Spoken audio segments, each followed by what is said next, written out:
We'll go over Agentic, Runtime, Security, and Observability. So why is the action urgent now? A year ago, I was talking about this. We were at Think discussing Agentic AI and observability.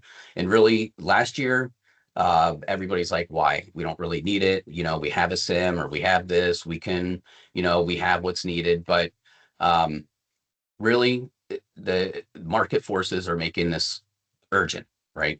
So you have the security threat.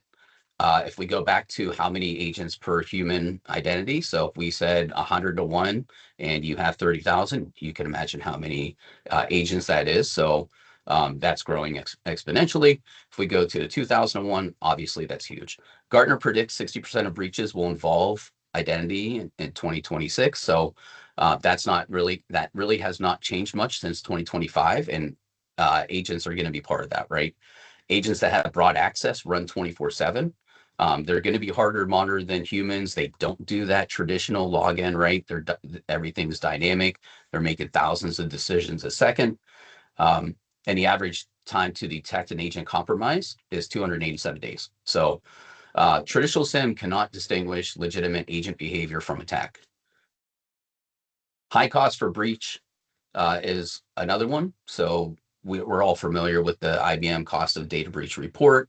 If you're not, download it. But again, that's 4.5 million, and the blast radius is only getting larger.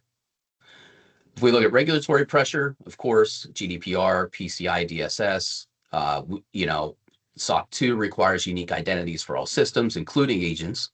GDPR, you must prove that consent for data access. So did that user give consent to that agent to do what it has to do? And can you prove that, right? And then require the audit trails for all access, for cardholder data, for PCI DSS.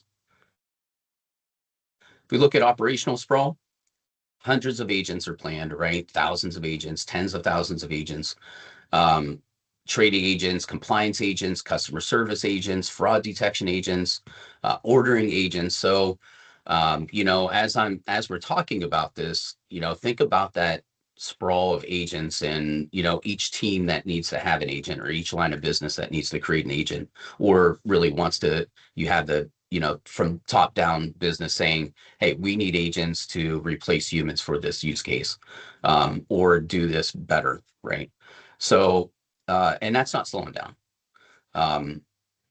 Then the risk only gets worse, right? With the privilege creep and being able to do an agent revoke or the credential revoke. And then, of course, we have the compliance debt. So in our observability, these are just three common observability challenges, right? So identity, access, and blind spots. What is that? Shadow access, unauthorized local accounts, dormant service accounts, shadow identity systems, and AI agents. So, I mean, these are really the top ones that we're seeing right now that we're being asked about. Are you able to find agents that you don't know about? And I'm not talking about just a simple API call that goes to your cloud IDP or your cloud provider and pulls in inventory of known agents. I'm talking discovering agents that you don't know about, that maybe I spun up on, on the network, and I'm using an agent that I wrote, not one that's, an Azure agent or Entra agent or a Claude agent. These are the types of agents, the shadow identity systems that you need to know about, that you need to be able to discover. Identity infrastructure and issues. So the suspected attack on identity systems, MFA issues, PAM bypass, and when we get into unpredictable and risky identity activity. So we have ZTNA, VPN, PAM bypass, non-human identity misuse, inactive or forgotten. So with observability, we can do that with our Verify Identity Protection product. We look at identity and access posture creation, right? So you have the identity, using this with HashiCorp Vault. We have a very good integration with Vault that can show you where your secrets are used, by who and when. Are these secrets being shared? Are these vaults enterprise vaults? Are they community edition vaults? We can help discover the where those vaults are and who's using them, and then same with your secrets, right?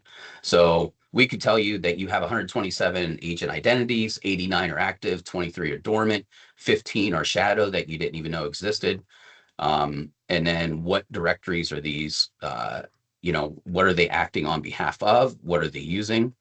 And then also we can see when agents assume roles and those time patterns that are taken with that.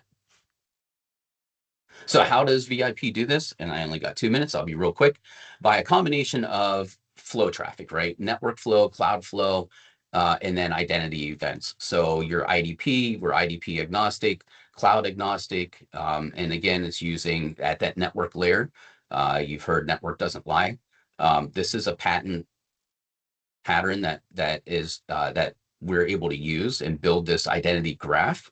Again, this is only identity, so this isn't covering anything else. And that's why we're able to do this. And then lastly, we got 60 seconds or so. Just how this is done, right? The data collection enrichment, the directory access, the events, risk intelligence feeds we have built in. We can map, deep learn, and then have the remediate and response, right? We could shut down that agent, build a flow, maybe integrate it into your SOAR or whatever is necessary.